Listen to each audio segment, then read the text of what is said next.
akan ada sesuatu dengan Mbak Ulfa dan semuanya. Dan sampai dia menunjukkan ya barang yang agak menyeramkan lah, nggak tahu deh gue.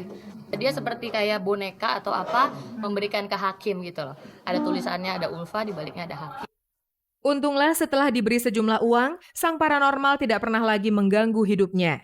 Ia pun mengaku bisa kembali menjalani rutinitas tanpa kekhawatiran. Kini ia hanya bisa mengambil hikmah atas peristiwa yang tidak mengenakan itu.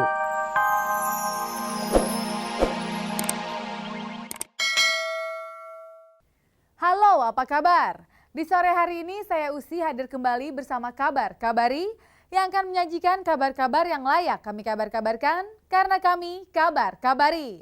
Pemirsa, tak ada kabar yang tak kami Kabar Kabari. Pemirsa, untuk kedua kalinya Eko Patrio tersandung masalah karena perkataannya.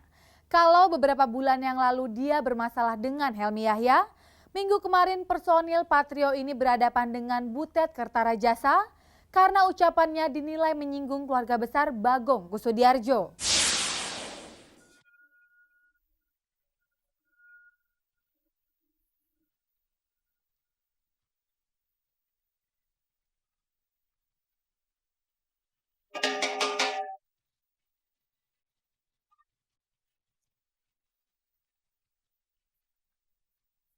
Eko Patrio lagi-lagi tersandung masalah. Gara-gara ucapannya di sebuah tayangan gosip yang dipandunya, Eko dianggap menyebar fitnah oleh keluarga besar seniman tari almarhum Bagong Kussudiardjo. Persoalan itu berawal saat tayangan gosip yang diproduksi oleh production house milik Eko Patrio menayangkan berita tentang suasana duka keluarga besar almarhum Bagong Kussudiardjo setelah kepergian kakak tertua Butet Kertarejasa dan Djaduk Ferianto yang meninggal dunia akibat penyakit lupus. Pada acara yang ditayangkan secara langsung di salah satu stasiun TV swasta itu, Eko juga menambahkan ucapan kalau kepergian Ida Manutranggana 15 Februari lalu akibat tidak tahan dengan perselisihan kedua adiknya, Butet Kertarejasa dan Djaduk Ferianto yang memperebutkan warisan peninggalan ayah mereka. Pernyataan Eko Patrio itu jelas memancing amarah keluarga besar almarhum Bagong Kussudiardjo, termasuk Butet Kertarejasa dan Djaduk Ferianto yang merasa tidak pernah memperebutkan harta warisan sang bapak. Saya memang keluarga kami itu sebagai narasumber, sebagai korban yang dirugikan atas pemberitaan itu. Tapi pertama-tama yang dirugikan menurut saya adalah masyarakat. Ini sangat berbahaya kalau pola-pola seperti ini berketerusan. Masyarakat hanya akan menerima informasi-informasi palsu. Tidak lama setelah tayangan tersebut berakhir, Butet langsung menghubungi Eko untuk menuntut penjelasan. Sayangnya Eko tidak menjawab. Nelpon ke Eko, tapi Eko nggak kasih jawaban. Lalu saya telepon ke reporter yang datang ke tempat saya, dan saya dihubungkan dengan pimpinan redaksinya. Ya pimpinan redaksinya menyesal, minta maaf, merengek-rengek gitu. Hingga kabar ini beredar, Eko Patrio belum bersedia mengomentari kekecewaan keluarga almarhum Bagong Kussudiardjo itu. Setelah menanti cukup lama, akhirnya Eko pun bersedia buka suara mengenai persoalan yang dialaminya itu. Kalau buat saya pokoknya masalah ini udah selesai dan terima kasih buat teman-teman. Tidak ingin memperpanjang persoalan, melalui pesan singkat di sebuah harian nasional yang terbit Senin kemarin, Eko Patrio telah mengungkapkan permohonan maaf seperti yang diinginkan keluarga besar almarhum Bagong Kussudiardjo. Pokoknya kita udah selesai permasalahannya dan buat saya udah clear, udah nggak ada masalah lagi dan Mas Butet juga permintaan Mas Butet udah saya penuhi. Saya kan minta seperempat halaman di koran tuh Kompas. Ya itu nggak seperempat halaman, ya udahlah nggak apa-apa. Tapi kan bagi saya itu sudah sebuah fakta kepada publik bahwa mereka mengaku salah dan minta maaf. Meski persoalan telah berakhir, Butet tetap tidak bisa menghapus begitu saja kekecewaannya terhadap sikap Eko Patrio yang selama ini dianggapnya sebagai teman baik. Ya mungkin itu style dia untuk bisa tetap mencitrakan diri sebagai orang yang paling benar, paling sukses dengan cara seperti itu, yaitu hak orang. Rencananya hari ini Butet Kertarejasa dan Eko Patrio akan mengadakan pertemuan untuk menyudahi persoalan ini dengan silaturahmi. 24 Mas Butet itu adalah dia datang ke Jakarta. Jadi Mas Butet itu ada acara, ada syuting apa gitu 24. Dan kebetulan lah saya sebagai yang muda ya beranjang sana. Tapi kalaupun saya ada acara ya enggak. Karena memang permasalahan sudah tidak ada. Cuma kalau misalnya ketemu deh, ya udah sama Mas Butet ketemu.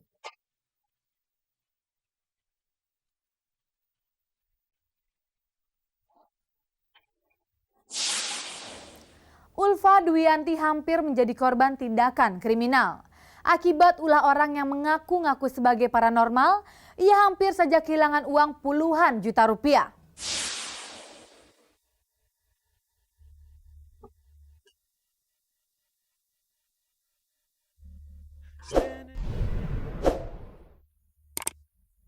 Siapa sangka dari sekedar iseng-iseng meneropong nasib, Ulfa Dwiyanti jadi terjebak sebuah persoalan. Kejadiannya memang sudah lama berlangsung. Berawal ketika ia diperkenalkan kepada seorang paranormal oleh salah seorang temannya. Perkenalan itu berlanjut menjadi sebuah pembicaraan serius mengenai nasib dan masa depan.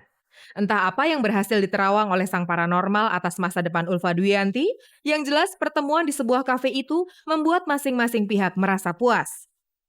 Setelah pertemuan itu, tidak ada lagi pertemuan selanjutnya. Ulfa pun kemudian bertemu dan menikah dengan Abdul Hakim, suaminya sekarang. Entah bagaimana, tiba-tiba ia didatangi lagi oleh sang paranormal. Kedatangannya kali ini bukan untuk meneropong nasib, melainkan untuk menagih janji Ulfa yang katanya tidak pernah diwujudkan. Ia jelas bingung, apalagi ia merasa tidak pernah mengucap janji. Aku udah lama, kisah lama, yang akhirnya mungkin itu nggak tahu kenapa udah selesai. Nah sekarang dia tiba-tiba itu, Mbak Ulfa dulu pernah punya janji pengen harus mobil sekian, dengan mobilnya mobil Grand Civic lah apa segala macam gitu loh. Jadi gue langsung apa iya gitu loh, kayaknya nggak mungkin deh gitu. Mbak Ulfa yakin. Terus gue liatin orangnya, kayaknya ada something happen gitu ya, dan itu dikejar setiap hari. Kedatangan sang paranormal yang terus-menerus membuat ia sedikit terganggu.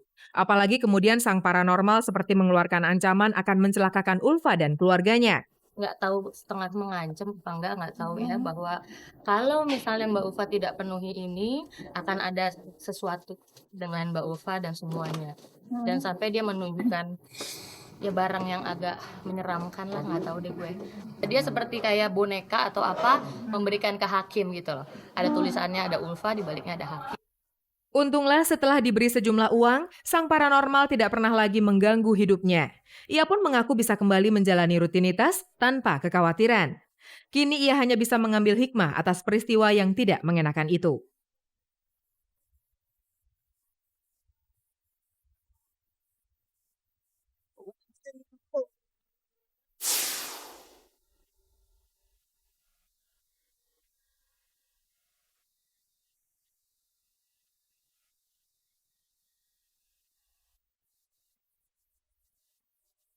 Seperti yang dialami Ulfa Dwiyanti, pedangdut pendatang baru bernama Echa Paramita juga mengalami nasib sial. Ia terpaksa merelakan uang dan harta benda miliknya sebesar 40 juta rupiah yang dibawa kabur supir pribadinya. Yang lebih sialnya lagi, supir yang baru bekerja 1 bulan itu adalah orang kepercayaan Ivan J. tunangannya yang belakangan diakui pedangdut Christina di berbagai media massa sebagai kekasihnya. Tidak hanya kehilangan uang, Echa pun kini harus merelakan sang tunangan pergi ke pelukan wanita lain. Saya nggak bisa ngomong karena saya nggak mungkin ngomong lah, lebih baik Anda semua tanyakan sama dia, saya nggak kuat untuk ngomong di sini. Ya, sakit, sangat sakit sekali. Bahkan sekarang ketika saya mendengar namanya dia, hati saya, aduh merasa udah nggak tahu lah kemana, pemikiran saya juga nggak bisa stabil.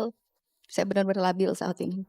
Supir bernama Wahyu Bimastoro itu sengaja diminta Ivan untuk menjaga sekaligus menemani dirinya selama ada di Jakarta. Keinginan Ivan itu tidak mungkin ditolak Echa, mengingat Wahyu adalah orang kepercayaan Ivan yang selama 2 tahun belakangan ini menjadi kekasihnya.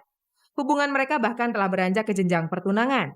Bagaikan disambar petir, Echa yang tengah merenungi nasib sialnya kembali dihadapkan pada persoalan lain saat ia menyaksikan kemesraan Ivan dan Christina di berbagai media massa. Untuk kedua kalinya, ia merasa telah ditipu mentah-mentah oleh tunangannya itu.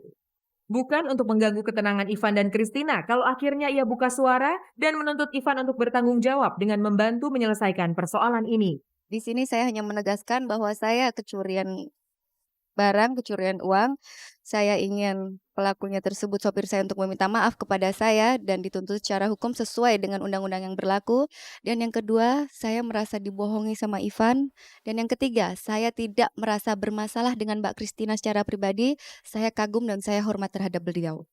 Untuk memperoleh kejelasan yang lebih lengkap tentang masalah tersebut, kami berusaha menghubungi Ivan J. Sayangnya Ivan yang kami coba temui sejak Rabu siang kemarin tidak dapat dihubungi. Handphonenya selalu tidak aktif.